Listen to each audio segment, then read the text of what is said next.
Ain.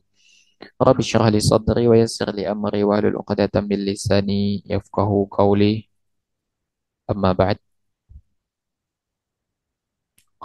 Hadirin sekalian, kemudian kita lanjutkan pada bahasan berikutnya berkaitan dengan membatalkan baiat seorang imam karena tidak tercapainya tujuan duniawi. Membatalkan baiat seorang imam karena tidak tercapainya tujuan duniawi.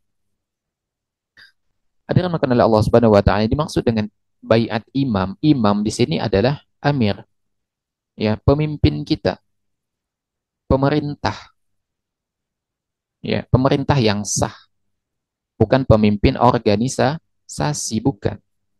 Tapi imam yang dimaksud adalah Amirul Mukminin, pemimpinnya orang mukmin.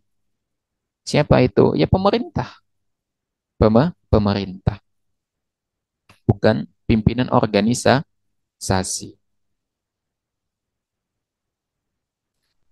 Jadi kalau misalnya ada pimpinan organisasi yang pakai sistem baiat gitu, waduh berarti ada sesuatu di organisasi tersebut pakai sistem baiat, jamaahnya pakai sistem baiat, berarti ada sesuatu di situ. Ya, ada sesuatu yang keliru di situ. Karena dimaksud dengan Amirul Mukminin, pemimpin jamaah, imam itu adalah pemerintah, pemerintah. Hadirkan oleh Allah Subhanahu wa taala. Di sini insyaallah yang menukil sebuah dalil hadis Nabi alaihi salatu wassalam. Dalam sahihnya Imam Al-Bukhari meriwayatkan dari Abu Hurairah bahwasanya Nabi alaihi salatu wassalam bersabda, "Salasatun la yukallimuhumullahu yaumal qiyamah wa la yuzakkihim wa lahum azabun alim." Kata Nabi alaihi salatu wasallam, ada tiga orang yang tidak akan diajak bicara oleh Allah Subhanahu wa taala pada hari kiamat nanti. Tidak juga disucikan dan tidak juga, dan bagi mereka azab yang pedih. Di antaranya adalah warajulun bayya'a imaman la yubayyi'uhu illa lidunyahu in a'tahu ma yuridu wa falahu wa illa lam yafilahu. Di antaranya adalah kata Nabi alaihi salatu wasallam, yaitu orang yang membaiat seorang imam yang tidak ia baiat melainkan untuk tujuan duniawi. Jika ia memberikan apa yang diinginkannya, ia patuh kepadanya. Tapi bila tidak, maka ia tidak patuh kepadanya. Ini diriwayatkan oleh Al-Bukhari.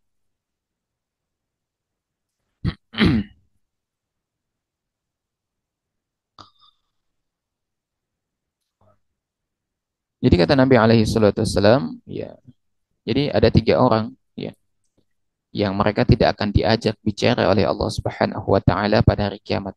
Mereka tidak disucikan dan mereka dipastikan akan mendapatkan azab yang pedih. Di antaranya adalah seorang yang membaiat seorang imam dan tidaklah ia membaiat melainkan tujuannya itu ada tujuan duniawi. Kalau tujuannya itu tercapai, maka dia akan patuh.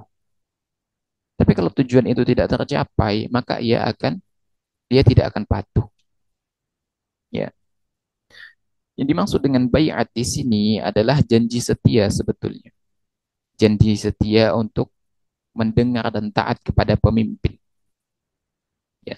Baik di kala senang atau terpaksa, di waktu mudah atau sulit, serta tidak menentang perintahnya dan menyerahkan segala urusan kepada pemimpin sepanjang itu tidak bertabrakan dengan hukum-hukum Allah Subhanahu wa taala.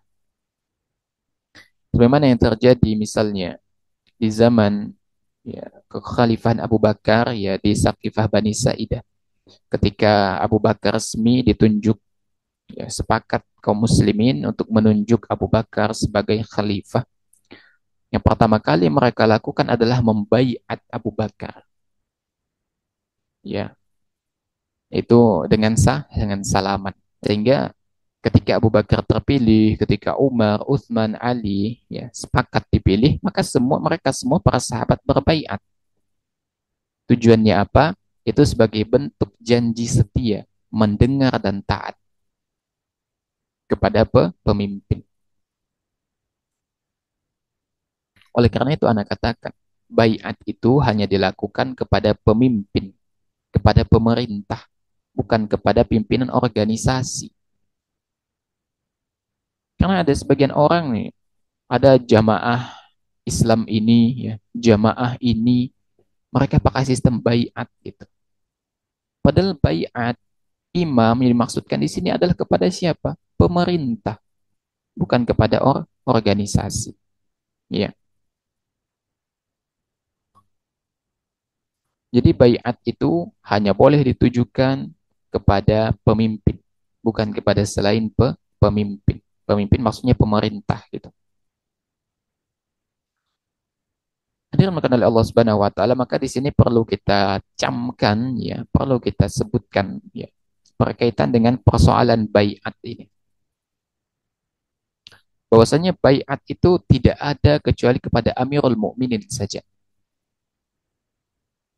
Baiat itu tidak ada kecuali kepada Amirul Mukminin saja. Kepada selain Amirul Mukminin maka tidak ada baiat. Ya. Oleh karena itu, ketika ada seseorang pimpinan jamaah di mana jamaahnya itu berbaiat kepadanya, berarti ini nih ada sesuatu yang perlu diluruskan. Berarti baiat itu baiat yang batal. Kenapa? Karena baiat itu hanya ditujukan kepada pemimpin gitu loh, bukan pimpinan jamaah tertentu. Yang kedua, bahwasanya ketaatan itu muncul berangkat dari baiat yang diberikan. Makanya dulu di zaman di zaman para sahabat ya, ketika Abu Bakar terpilih semua berbaiat. Termasuk ketika Umar dipilih jadi khalifah, ya, semua berbaiat. Karena itu menunjukkan sumpah setia untuk mendengar dan taat. Dikala susah atau senang, dikala lapang ataupun sempit, sepanjang itu tidak bertabrakan dengan hukum Allah Subhanahu wa taala. Oleh karena itu, baiat yang diberikan kepada selain pemerintah, selain kepada Amirul Mukminin, ya, baik ketika pemimpin itu ada atau tidak, maka baiat yang diberikan kepada selain pemerintah, maka batal baiat itu. Maka baiat itu adalah baiat yang batal. Hadirin makan oleh Allah Subhanahu wa taala, dari Ibnu Abbas bahwasanya Nabi alaihi salatu wasallam bersabda, "Man kariha min amirihi syai'an falyasbir, fa innahu man kharaja minas sultani shibrum mata maitatan jahiliyah." Barang siapa yang tidak suka pada seorang pemimpin, ya, bersabarlah.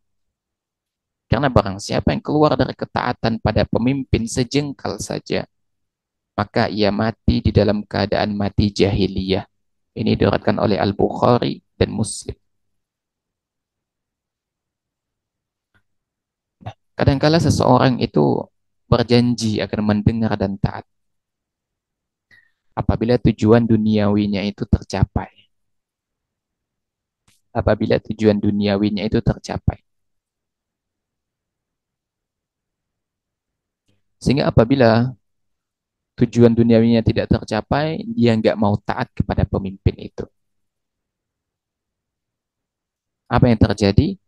Maka khawatirlah akan ancaman Nabi alaihi salatu wassalam bahwa siapa saja yang keluar dari ketaatan pada pemimpin meskipun hanya satu jengkal saja, maka kalau dia mati dalam kondisi itu, dia mati dalam kondisi jahiliyah.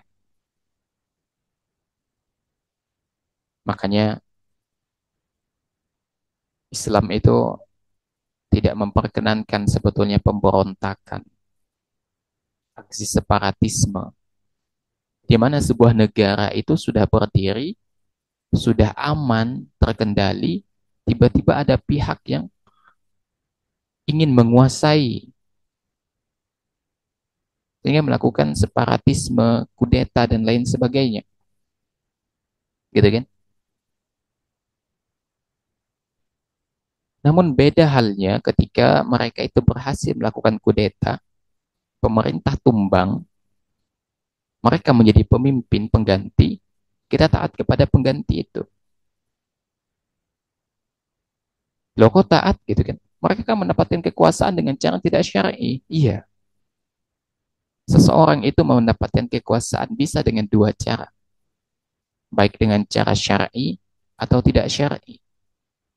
Dengan cara yang syar'i bagaimana? Seperti yang terjadi pada Umar, kepada Abu Bakar, kepada Umar, Utsman, Ali. Itu syar'i, karena memang diputuskan. Tapi ada cara yang tidak syar'i. Itu dengan cara pemberontakan, dengan cara kudeta,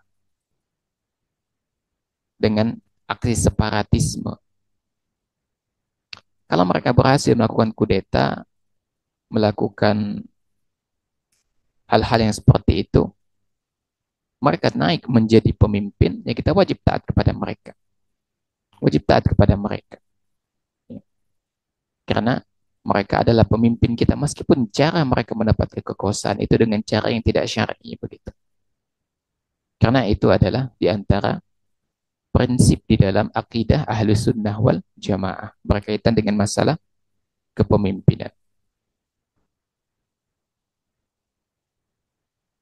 Hadirin bukan oleh Allah Subhanahu wa taala. Oleh karena itu kata Nabi alaihi salatu wasallam, barang siapa yang tidak suka pada pemimpinnya, maka bersabar.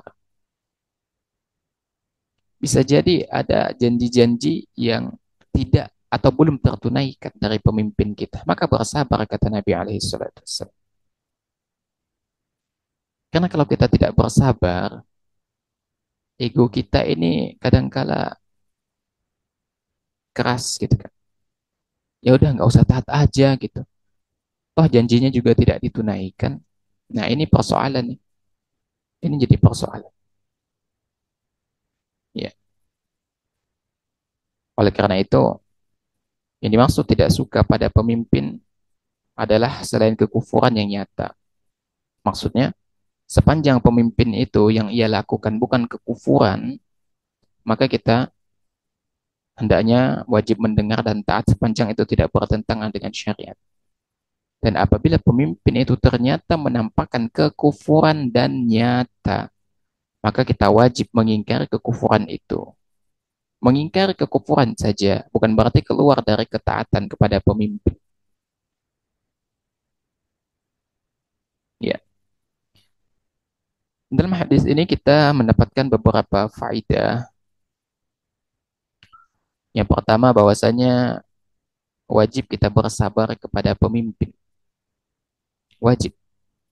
Ya, pada hal yang tidak disukai, dan ketika kita akan memberikan nasihat hendaknya disampaikan dengan cara yang baik.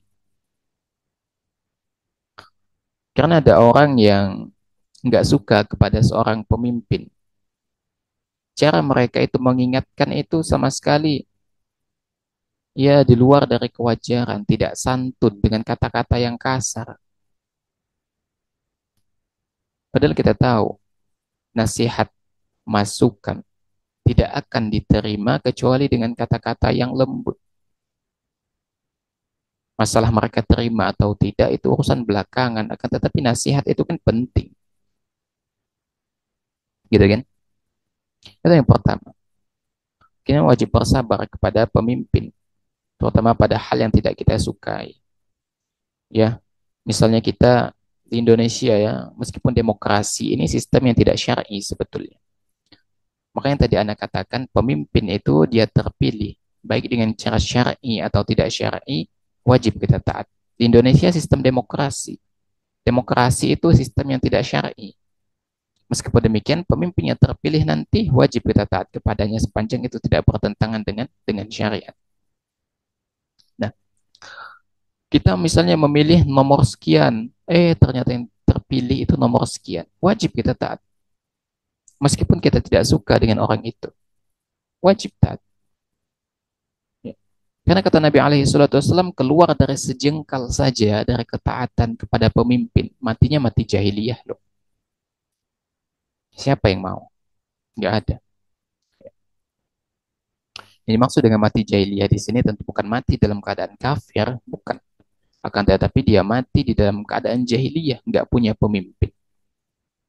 Yang kedua, tidak boleh memberontak pada pemerintahan yang sah, gitu kan?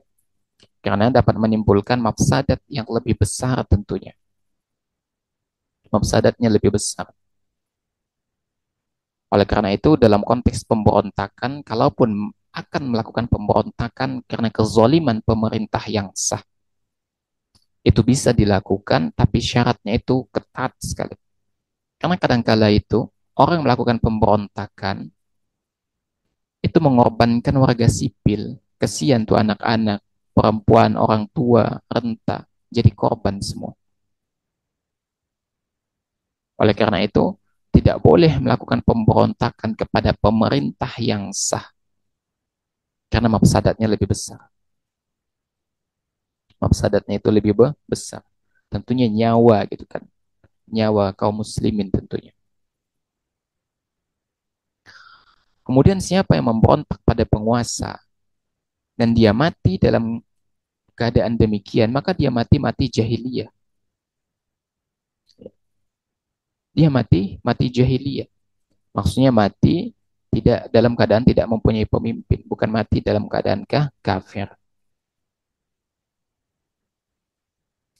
Hadirin bukan oleh Allah Subhanahu wa taala. Oleh karena itu, kalau ada hal yang tidak kita sukai dari penguasa kita, baik dari janji yang tidak tertunaikan, tutur kata yang mereka ucapkan tidak kita sukai, maka hendaknya nasihat itu disampaikan dengan cara yang bijak kepada para pemimpin kita, bukan dengan cara menghujat, bukan dengan cara mengatakan dia pembohong, dia apa segala macam. Ya, itu bukan cara yang benar dalam menasihati pemimpin, gitu kan? Oleh karena itu, cara menasihati pemimpin itu nggak sama dengan cara menasihati masyarakat secara umum. Jangankan itu, antum kalau ngomong dengan orang biasa dan ngobrol dengan pejabat itu beda loh tutur katanya. Mesti beda. Apalagi nasihat. Apalagi nasihat. Apa dalilnya bahwa nasihat kepada pemimpin itu mesti berbeda tata caranya dengan nasihat secara umum? Ini berdasarkan hadis dari Abu Uqayyah Tamim Ad-Dari radhiyallahu anhu. Ya. Kata Nabi alaihi salatu wasallam, ad-dinun nasihah sebanyak 3 kali. Agama itu nasihat, agama itu nasihat, agama itu nasihat. Ditanyakan kepada Nabi SAW, untuk siapa wahai Rasulullah? Ya, kepada siapa nasihat itu wahai Rasulullah? Kata Nabi SAW, lillah wali kitabihi wali rasulihi wali a'immatil muslimin wa ammatihim. Agama itu nasihat, itu untuk Allah, untuk kitabnya, untuk rasulnya, untuk pemimpin kaum muslimin dan kaum muslimin secara umum. Ya, jadi beda loh. Nabi membedakan antara pemimpin kaum muslimin dan untuk kaum muslimin secara umum. Artinya ketika akan menyampaikan nasihat pun, bahkan akan menyampaikan nasihat kepada pemimpin, hendaknya disampaikan dengan cara yang bijak. Hendaknya disampaikan dengan cara yang bijak. Syekh Utsaimin rahimahullahu taala menerangkan bahwasanya Nabi alaihi salatu wasallam membedakan antara penguasa dengan kaum muslimin secara umum. Ya. Ini menunjukkan bahwasanya nasihat untuk pemimpin itu tidak seperti nasihat untuk masyarakat biasa, untuk masyarakat umum, beda gitu dong. Oleh karena itu, ketika kita menasihati seorang pemimpin, hendaknya kita memperhatikan kedudukannya, gitu kan? Sehingga nasihat ini benar-benar sesuai dengan posisinya sebagai pemimpin, ya. Dan memposisikan orang sesuai dengan porsinya ini diantara sikap hikmah. Hadirin sekalian, oleh karena itu sebagian orang yang hobi demo, ya, yang kadangkala ketika mereka di atas mimbar, di atas panggung, nggak ada yang keluar dari lisan mereka kecuali celaan kepada pemimpin. Ketahuilah ini sebetulnya adalah tindakan yang tidak dibenarkan dari sisi kacamata syariat. Karena nasihat itu harus disampaikan dengan hikmah, dengan bijaksana, dengan lemah lembut. Antum bayangkan, Nabi Musa alaihi salatu wassalam diperintahkan berbicara kepada Fir'aun dengan santun. Masa antum dengan pemimpin antum sekarang aja dengan bahasa kasar? Dan ya pemimpin kita sekarang kan nggak sekali Fir'aun gitu kan. Nggak minta disembah, anak laki-laki nggak disembelih gitu kan. Nggak sekali Fir'aun gitu. Jadi apa yang membuat kita kemudian tidak santun ketika berbicara tentang pemimpin kita? Ya,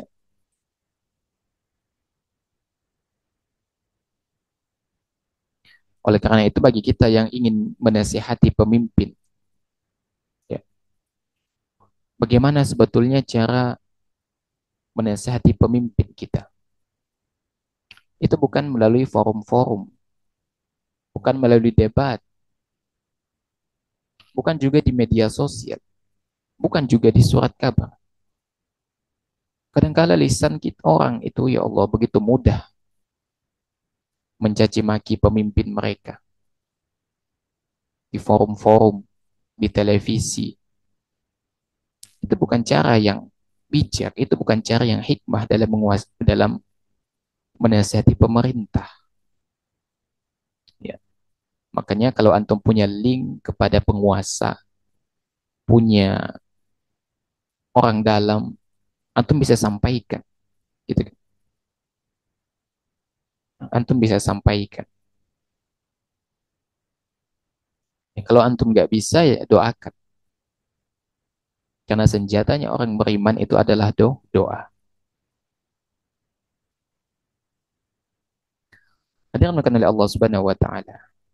Ada sebuah hadis dari sahabat Huzaifah bin Yaman radhiyallahu anhu.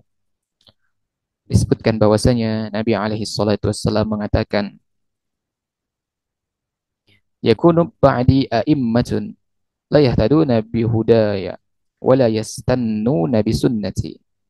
Akan ada sepeninggalanku para penguasa di mana mereka tidak berpegang teguh dengan petunjukku dan tidak mengikuti sunnahku.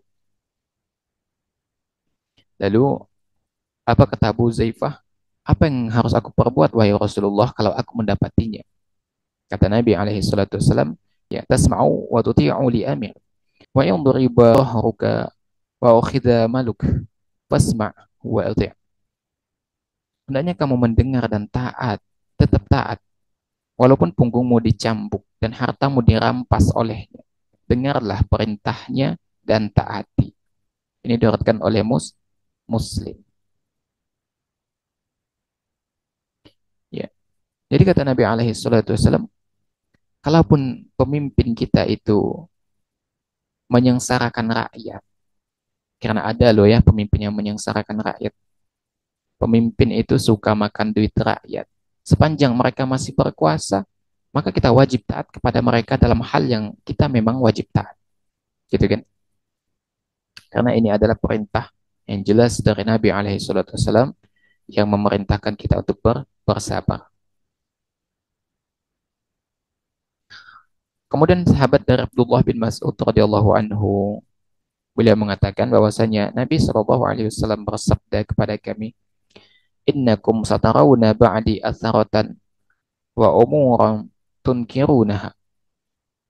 Kalian akan menyaksikan sikap egois, kezaliman para pemimpin sepeninggalanku dan beberapa perkara yang kalian ingkari. Lalu para sahabat mengatakan, lantas bagaimana engkau menyuruh kami, wahai Rasulullah? Bagaimana seharusnya kami bersikap? Lalu kata Nabi alaihissalam, addu ilaihim haqqahum wa salullaha haqqakum. Tunaikan hak mereka dan mintalah kepada Allah hakmu. Ini diriwayatkan oleh Al-Bukhari.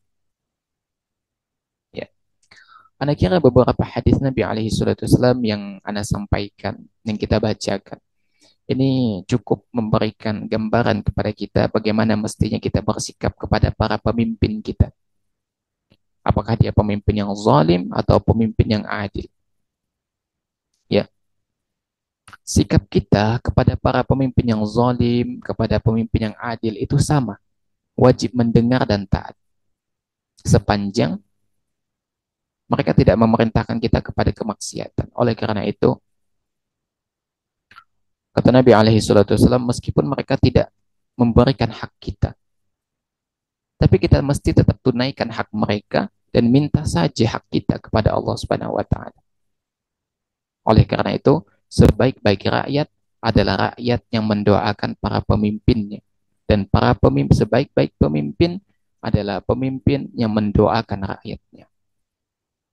Oleh karena itu, anak pribadi agak miris ya. Di media sosial itu banyak sekali parodi, parodi ya, atau sarkasme di mana di situ digambarkan ada seseorang yang membaca doa, ya Allah ampunilah dosa para pemimpin kami. Ternyata semua diam, gak ada yang bilang amin. Karena rata-rata nggak suka dengan pemimpinnya. Maka ini adalah sesuatu yang nggak bagus. Ya, nggak bagus. Kalau kualitas rakyatnya aja seperti itu, bagaimana dengan pemimpin? Karena pemimpin adalah cerminan dari rakyat. Dan tidaklah Allah Subhanahu wa Ta'ala mentakdirkan seseorang memimpin sesuatu, memimpin sebuah wilayah, kecuali itu adalah cerminan dari rakyat tersebut.